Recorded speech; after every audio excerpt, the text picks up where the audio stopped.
Hello everyone, welcome to the session. आज हम discuss करने जा रहे हैं ग्रेड 7 की science, lesson number 17, forest are lifeline. जंगल सच में हमारी लाइफलाइन है, हमें जिंदगी देते हैं। तो क्या आपको पता है इंटरनेशनल डे ऑफ फॉरेस्ट मनाया जाता है 21 मार्च को, ताकि लोगों को जागरूक किया जाए कि कितनी महत्वता है जंगलों की हमारी जिंदगी में। जंगल होता क्या है? एक एरिया जहां पर हाई मात्रा में, बहुत ज्यादा डेंसिटी में, हाई डेंसिटी में अपने आप पेड़, श्रब्स, छोटे छोटे पेड़ पौधे और हर्ब्स, जड़ी बूटियां उगती हैं बाकी जीव जंतुओं के साथ। मतलब नेचर का अपना एक करिश्मे का हिस्सा है वो। तो पहले तो हम ये समझते हैं कि ये जो शब्द है फॉरेस्ट, ये कहाँ से आया है। ये शब्द एक लैटिन वर्ड फॉरेस्ट से बना है, जिसका मतलब है आउट ऑफ डोर्स, दरवाजे के बाहर का हिस्सा। इसका ये मतलब है वो वाला हिस्सा जो खेती बाड़ी के एरिया का बाहर का इलाका है, या फिर जहां पार्क बने हुए हैं वहां के बाहर का इलाका है और उसको फेंस नहीं किया गया। मतलब आसपास से हम ये कह सकते हैं एरिया नहीं दिया गया कि इतना ही एरिया है, कुदरत ने अपने आप वहां पर जीव जंतु स्थापित किए हैं। ऐसे एरिया में ज्यादातर आपको भिन्न भिन्न प्रकार के जीव जंतु और पेड़ देखने को मिलेंगे। तो आप इमेज देख सकते हैं कि इसके अंदर अलग अलग तरीके के जो पेड़ हैं वो आपको देखने को मिलेंगे और अलग अलग जानवर मिलेंगे। बर्ड्स मिलेंगी, तितलियां मिलेंगे, जानवर में मंकीज भी मिलेंगे खास तौर पे। तो अगर आप एक घने जंगल के अंदर चले जाते हैं तो आपको और भी वैरायटी मिलेगी जानवरों की, जैसे elephants, deer, jackals, lion. India की बात की जाए, भारत की बात की जाए, तो जो जंगल है वो इंडिया का, भारत का लगभग 21% एरिया कवर करते हैं, लेकिन फॉरेस्ट पॉलिसी के हिसाब से 33% एरिया जो है वो फॉरेस्ट कवर होना चाहिए। तो अब वहां तक हम पहुंचने की कोशिश कर रहे हैं कि कम से कम 33% तो फॉरेस्ट से भरे हम। तो चलिए सबसे पहले जानते हैं प्रोफाइल एक फॉरेस्ट की। जैसे कैंडिडेट को हायर करते हैं उसकी प्रोफाइल देखते हैं ना कि क्या क्या उसकी क्वालिफिकेशन है, तो वैसे ही फॉरेस्ट की पहले एक प्रोफाइल देखते हैं कि फॉरेस्ट में कौन से लेवल पे क्या क्या होता है। ऐसे करके प्रोफाइलिंग होती है ऊपर से नीचे। तो दुनिया का 1/3 हिस्सा जो है वो जंगलों से भरा हुआ है, जंगल कवर करते हैं वो हिस्सा। और वो हर एक जगह पे अलग अलग किस्म के जंगल आपको मिलेंगे। वो किस किस चीज पे डिपेंड करते हैं, उस जगह पे कैसा मौसम है, क्लाइमेट है, टोपोग्राफी कैसी है, यानी कि फिजिकल फीचर्स कैसे हैं, लैंड कैसा है, प्लेन है, स्लांटिंग है, स्लोप है, प्लेट्यू एरिया है, मिट्टी कैसी है। तो उस हिसाब से वहां पर आपको पेड़ पौधे और जीव जंतु मिलेंगे जो कि एक जंगल बनाते हैं। अब एक जंगल के अंदर जो पेड़ हैं वो अलग अलग हाइट के होते हैं। तो अगर आप इमेज देखें तो आपको समझ में आएगा कि सबसे टॉप तक जो पेड़ जाते हैं वो सबसे टॉप वाली लेयर बनाते हैं। उसके नीचे आपको श्रब्स दिखाई देंगे, थोड़े कम हाइट के जो पेड़ पौधे होते हैं, और नीचे, सबसे नीचे आपको हर्ब्स या जड़ी बूटियों की एक लेयर दिखाई देगी। तो हाइट के हिसाब से अगर आप पेड़ पौधे या फिर ट्रीज को डिवाइड करें तो 3 लेयर्स बनती है। सबसे टॉप वाली को हम बोलते हैं कैनपी, उसके नीचे आ जाता है क्राउन, और सबसे नीचे आ जाता है under story. Top most, upper most. तो जो टॉप मोस्ट लेयर है या अपर मोस्ट लेयर है ब्रांचेस की, जो पेड़ों की होती है, जो कवर करती है ऊपर वाले हिस्से को, उसे हम कैनपी बोलते हैं। जो बीच वाली लेयर आती है जहां पे पेड़ की जो टहनियां है वहां से लेकर उनकी जो ट्रंक है, स्टेम शुरू हो जाती है, उस पार्ट को हम क्राउन बोलते हैं, बीच वाला हिस्सा। टॉप वाला कैनपी, बीच वाला जहां पर मतलब जस्ट निकलती है ब्रांचेस, वो वाला क्राउन हो जाता है। और नीचे जो शेडेड एरिया होता है जहां पर कम सनलाइट पहुंचती है या लाइट पहुंचती है, उसे हम अंडर स्टोरी बोलते हैं। जैसे अंडरग्राउंड होता है वैसे ही इसको हम अंडर स्टोरी बोलते हैं। और भारत की बात की जाए तो आपको अलग अलग प्रकार के फॉरेस्ट जंगल मिलेंगे, और अंदर से भी वो जो जंगल है वो डाइवर्स होते हैं। तो फॉरेस्ट खुद में ही एक इकोसिस्टम का काम करते हैं। अब इकोसिस्टम होता क्या है? जहां पर जीव जंतु अपने वातावरण के साथ रहते हैं, ऐसा वातावरण जहां पर उनकी लाइफ पॉसिबल होती है, उसे हम एक इकोसिस्टम बोलते हैं। पेड़ पौधे, जीव जंतु, एनिमल्स और माइक्रोब्स, छोटे छोटे कीड़े मकोड़े जिस कंपोनेंट के अंदर, धरती के जिस हिस्से के अंदर रह सकते हैं, उसे हम इकोसिस्टम बोलते हैं।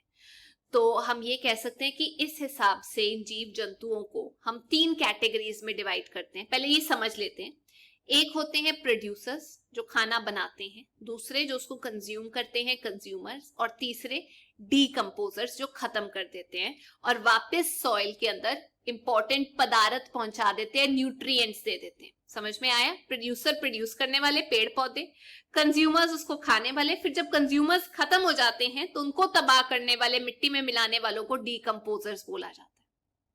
अच्छा, मुझे एक बात बताओ, क्या आप लोगों ने एक सिंपल चेन की माला देखी है? एक वो होती है, एक जाले वाली नेट की माला होती है, बहुत सारी चेन्स होती है, ठीक है, उसको हम वेब कह सकते हैं, जाला बोल सकते हैं, जैसे स्पाइडर का वेब होता है।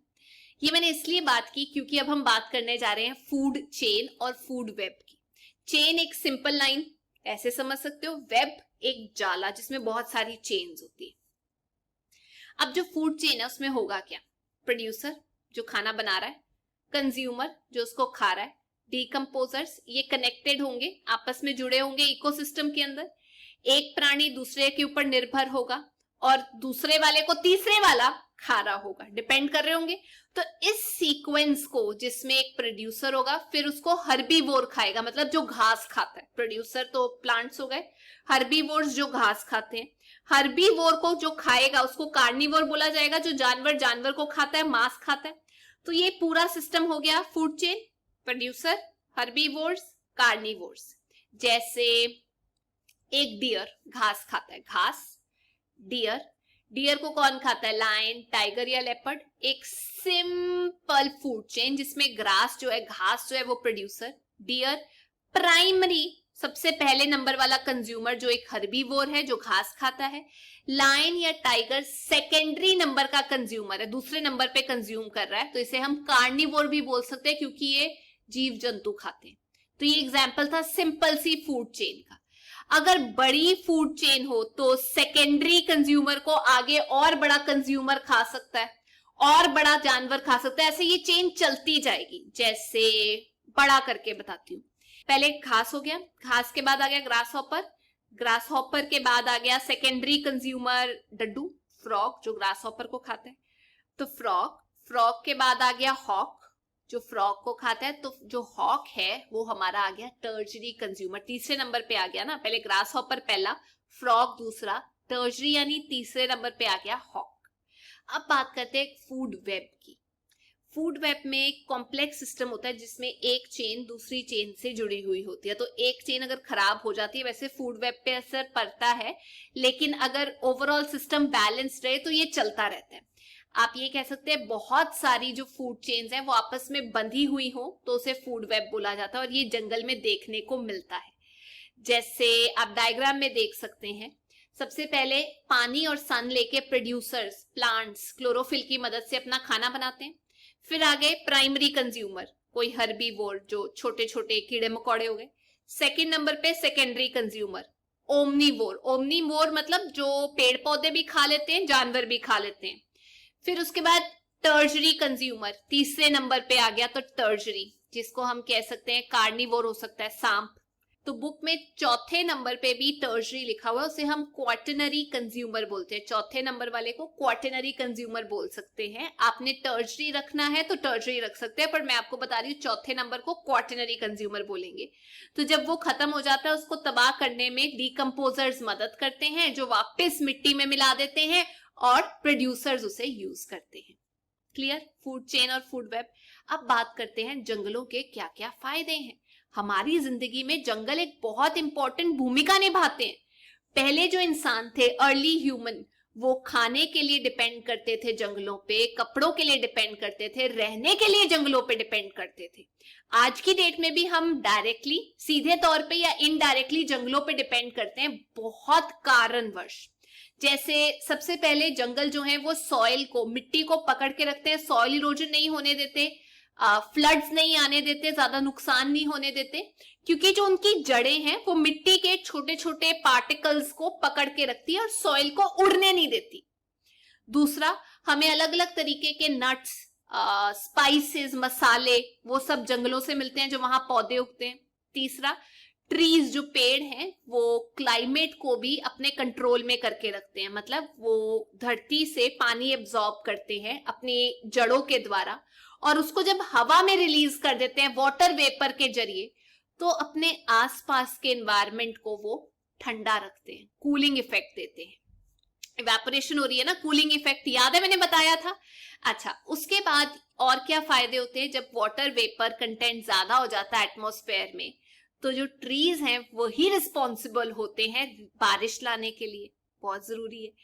अच्छा, उसके बाद पेड़ों का फायदा देखो कि हम जो ऑक्सीजन हमें मिलती है वो पेड़ों से मिलती है, और हम जो छोड़ते हैं कार्बन डाइऑक्साइड वो पेड़ खुद यूज कर लेते हैं, पौधे यूज कर लेते हैं अपना खाना बनाने के लिए, और हमारे लिए ऑक्सीजन छोड़ते हैं सांस लेने के लिए, चीजें जलाने के लिए, बाकी कामों के लिए ऑक्सीजन की जरूरत होती है।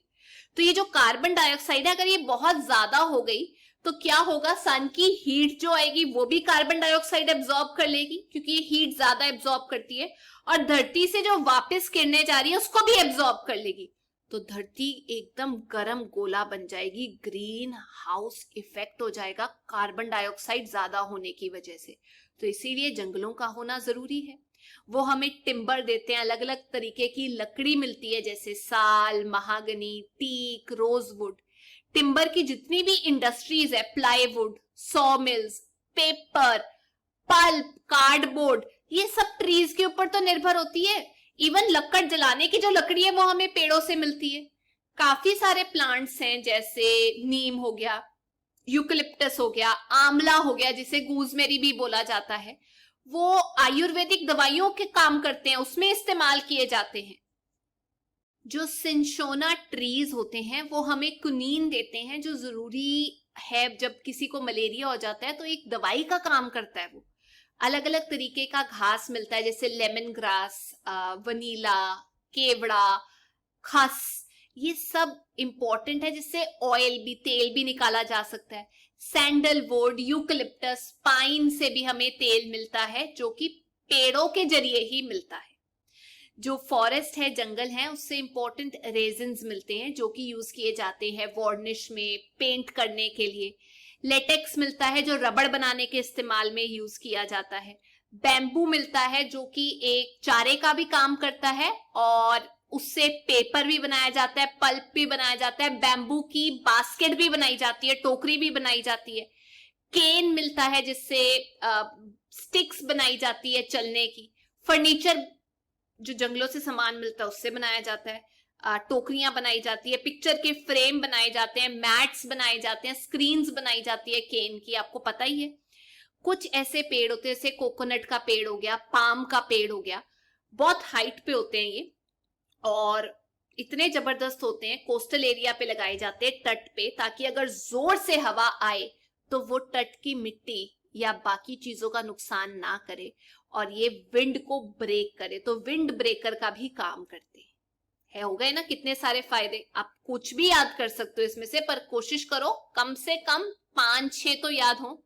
अब ये जो प्लांट्स हैं और एनिमल्स हैं एक दूसरे पे कैसे निर्भर करते हैं, देखिए। जो प्लांट्स हैं, जो पेड़ पौधे हैं, वो जानवरों के बिना नहीं रह सकते, और जो जानवर हैं वो प्लांट्स के बिना नहीं रह सकते। एक दूसरे से इन लोगों की शादी हुई हुई है, ऐसे समझ लीजिए, मतलब इंटरडिपेंडेंट है फूड चेन में भी, और कार्बन डाइऑक्साइड भी इनको ऑक्सीजन के बदले एक्सचेंज करानी होती है, होता है कि नहीं? अब कैसे डिपेंड करते हैं, निर्भर करते हैं प्लांट्स, पेड़ पौधे जानवरों के ऊपर, पहले ये समझते हैं। देखिए, प्लांट्स को कार्बन डाइऑक्साइड चाहिए होती है खाना बनाने के लिए, और वो उनको मिलती है जब जानवर सांस लेते हैं। पॉलिनेशन ऑफ फ्लावर्स, हमने पॉलिनेशन के बारे में पढ़ा था, जिसमें एंथर जो है वो स्टिग्मा पे जाता है और फिर हमें फ्रूट्स मिलते हैं। जब जाइगोट बनता है तो सीड्स बनते हैं, क्योंकि जानवर ही एक जगह से दूसरी जगह लेकर जाते हैं उसको। तीसरा, सीड्स या फ्रूट्स का जगह जगह लेकर जाना, जब जानवर ऐसी चीजें उठाकर लेकर जाते हैं तो वो एक जगह से दूसरी जगह गिरा देते हैं, जिससे प्लांट वहां उगता है। और चौथा, न्यूट्रिएंट्स, जब एनिमल्स मर जाते हैं तो सॉइल में जो डीकंपोजर्स होते हैं वो उनको खत्म करके न्यूट्रिएंट्स वापस लेकर आते हैं सॉइल में, जिसमें प्लांट्स उगते हैं। अब पता कर लेते हैं कि एनिमल्स, जानवर, प्लांट्स के ऊपर कैसे डिपेंड करते हैं, निर्भर करते हैं। सबसे पहला तो खाने के लिए, पत्ते, फ्रूट, सीड्स, नट्स, बाकी चीजें जो चाहिए होती है वो सब प्लांट से मिलती है। दूसरा, ऑक्सीजन मिलती है जो प्लांट्स रिलीज करते हैं, छोड़ते हैं फोटोसिंथेसिस के टाइम पे। तीसरा, उनको शेड मिलता है, जब छाया लेनी होती है बड़े बड़े पेड़ के नीचे जाके छुप जाते हैं। प्रोटेक्शन मिलता है सन से, सूरज से, बारिश से। शेल्टर भी उनको मिलता है, यानी जो बर्ड्स हैं अपने घोंसले बनाती हैं ट्रीज के ऊपर, अंडे देती हैं, नए जानवरों को पैदा करती हैं। जो वाइल्ड एनिमल्स हैं, बड़े बड़े जो जानवर हैं, वो भी अपने आप को बुश के पीछे, लंबी लंबी ग्रास के पीछे छुपा के रख सकते हैं। अब ह्यूमन बींग्स, इंसान भी तो प्लांट्स के ऊपर निर्भर हैं। कैसे निर्भर है? खाने के लिए जितने हमें फाइबर मिलते हैं, नेचुरल फाइबर जैसे कॉटन, जूट, सब प्लांट से मिलता है। लकड़ी मिलती है, फायरवुड, टिम्बर, प्लाईवुड, पेपर के लिए लकड़ी, पल्प के लिए लकड़ी।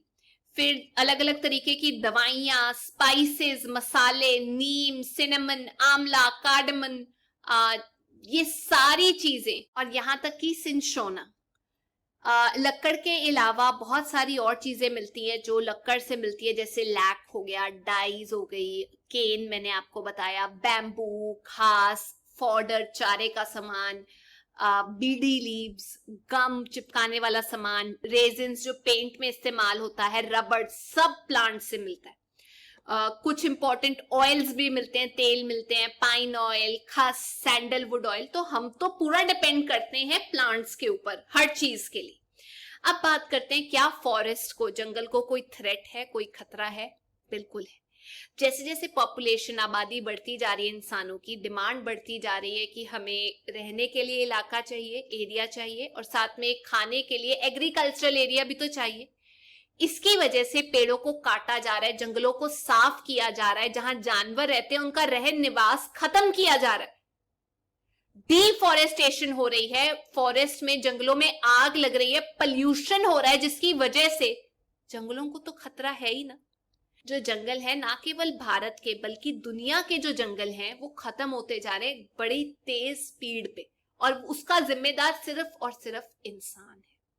जी हाँ, कुछ कारण जान लेते हैं डिटेल में जिसकी वजह से जंगल जो है वो खत्म हो रहे हैं। सबसे पहला, डिफॉरेस्टेशन।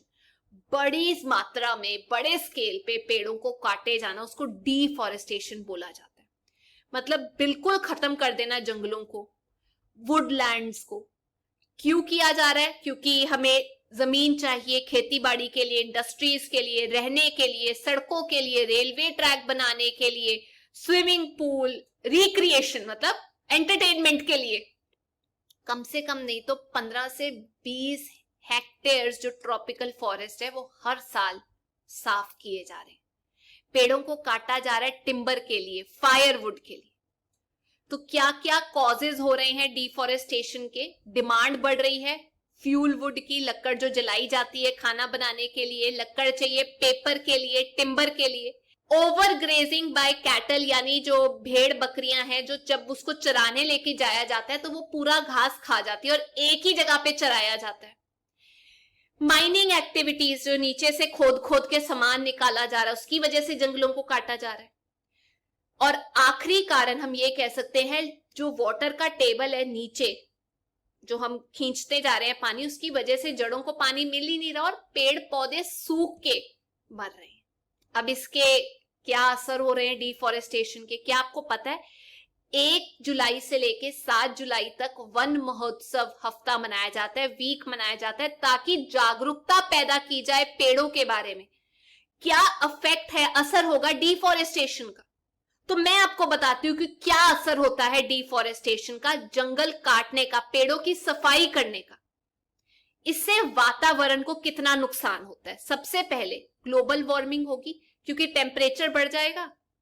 कोई भी नहीं होगा जो इवेपोरेशन करके हीट को कंट्रोल कर ले। बारिश कम होगी, जंगल बन जाएंगे एरियाज, बिल्कुल डेजर्ट्स हो जाएंगी ज्यादा। तीसरा, सॉइल इरोजन होगी, जिसकी वजह से ह्यूमस कंटेंट जो है वो बिल्कुल खत्म हो जाएगा, जो उपजाऊ धरती है वो भी बंजर हो जाएगी। ऑक्सीजन का जो बैलेंस है और कार्बन डाइऑक्साइड का जो बैलेंस है वो खत्म हो जाएगा। अंडरग्राउंड जो वाटर है वो खत्म हो जाएगा, मतलब उसका बैलेंस भी हिल जाएगा। बायोडाइवर्सिटी, अगर पेड़ ही नहीं रहेंगे, जंगल ही नहीं रहेंगे, तो जो जीव जंतु हैं, जो जानवर हैं, उन पे निर्भर करते हैं, वो कैसे रहेंगे? जो जंगलों से सामान मिल रहा था वो कहां से मिलेगा? जो वाइल्ड लाइफ है, जानवर हैं, उनको भी खतरा होगा। अच्छा, दूसरा कारण पॉल्यूशन, जिसकी वजह से जो जंगल हैं वो खत्म होते जा रहे हैं। प्रदूषण, प्रदूषण पानी में जो हो रहा है, जैसे सीवेज से, ड्रेन से पानी खराब हो रहा है, इंडस्ट्री से जो सामान निकल रहा है वो सीधा पानी में डाल दिया जा रहा है, पानी खराब होता जा रहा है। तो जो जड़ें हैं वो पानी ले ही नहीं पा रही, गंदा पानी है, तबाह हो रहे हैं प्लांट्स। अच्छा, बाकी हवा में जो प्रदूषण है, जिसकी वजह से जहां से वो सांस लेती थी, लीव्स, स्टोमेटा, वो बंद होते जा रहे हैं। जंगलों में आग लगने की वजह से जो फॉरेस्ट हैं तबाह होते जा रहे हैं। तो इसीलिए जरूरत है फॉरेस्ट को बचाने की, कंजर्व करने की। जो इंसानों ने खोद खोद के, तबाह कर करके बिल्कुल खत्म कर दी है कुछ पिछले सालों में, 20-30 सालों में पेड़ों को काटा जा रहा है इतने स्पीड से कि नेचर भी उतने पेड़ दोबारा नहीं उगा पा रही। तो जो पॉपुलेशन बढ़ रही है, इसकी वजह से जंगलों पे खतरा हो रहा है। जंगलों को काट के रहने की जगह बनाई जा रही है, खेती बाड़ी की जगह बनाई जा रही है, इंडस्ट्रीज के लिए जगह बनाई जा रही है। तो ये बड़े पैमाने पे जो डिफॉरेस्टेशन की जा रही है, ना केवल प्लांट्स, पेड़ पौधे, बल्कि जानवर भी खतरे में आ गए, उनकी वैरायटी खतरे में आ गई है। तो इसीलिए जरूरत है कि हम जंगलों को मैनेज करें, समझें, कंजर्व करें, और अगर पेड़ काटा जा रहा है तो उसको वापस से उगाया जाए। क्या कुछ किया जा सकता है इसके लिए? देखिए, सबसे पहले जो लकड़ हम इस्तेमाल करते हैं फ्यूल के तौर पे जलाने के लिए, उसकी जगह कुछ और यूज कर लो, बायोगैस यूज कर लो। दूसरा, जो लकड़ के लिए हम पेड़ को काटते हैं टिम्बर के लिए, उसको कम से कम यूज किया जाना चाहिए। या फिर अगर आप काट ही रहे हो तो जितने पेड़ काट रहे हो उतने और लगाओ भी तो। और तीसरा, एक जंगल के अंदर जो पेड़ों की पॉपुलेशन है वो एज के हिसाब से होनी चाहिए। कुछ पेड़ इस एज के, कुछ इस, ताकि वो सबसे बड़े जब काटे जाएं तो ये छोटे वाले और बढ़ जाएं और अगले नंबर वाले और बड़े हो जाएं। तो ऑर्डर में काटो। चौथे नंबर पे जो फॉरेस्ट में आग लग जाती है, जंगलों में आग लग जाती है, उसको चेक करने का एक सिस्टम स्थापित करना चाहिए। जो जानवरों को चराया जाता है इलीगली, गैर कानूनी तरीके से जो कटिंग की जाती है पेड़ों की, उसको रोकना चाहिए। मतलब जानवरों को चराना बंद नहीं कर सकते, पर एक जगह की जगह उनको हर रोज अलग अलग जगह तो लेकर जा सकते हो, ताकि एक जगह से जो मिट्टी है या प्लांट्स है वो खत्म ही ना हो जाए। और छठवां और सबसे जरूरी, जो डिफॉरेस्टेशन है, उसके बाद एफॉरेस्टेशन या रिफॉरेस्टेशन होनी चाहिए। यानी जितने पेड़ काट रहे हो उतने और लगाओ। ऐसे कदम उठाओ कि लोगों को जागरूक किया जाए कि जो पेड़ हैं उनको दोबारा लगाना जरूरी है। ये जो एफॉरेस्टेशन है, दोबारा पेड़ लगाए जा रहे हैं, इसका जो रेट है वो 3 गुना होना चाहिए जिस रेट पे पेड़ों को काटा जा रहा है। तो ये थी आज की क्लास। पर जाने से पहले मैं आप लोगों से 2 क्वेश्चंस पूछना चाहती हूँ। पहला क्वेश्चन ये कि वन महोत्सव वीक कब मनाया जाता है, और दूसरा क्वेश्चन ये कि जो फॉरेस्ट हैं उसमें जो पेड़ हैं उनकी हाइट के हिसाब से आपको उनकी 3 लेयर्स के बारे में बताना है। तो ये थी आज की क्लास। अगर आपको वीडियो अच्छा लगा तो please make sure you like, share and subscribe. दोबारा मिलेंगे, till then take care, bye bye.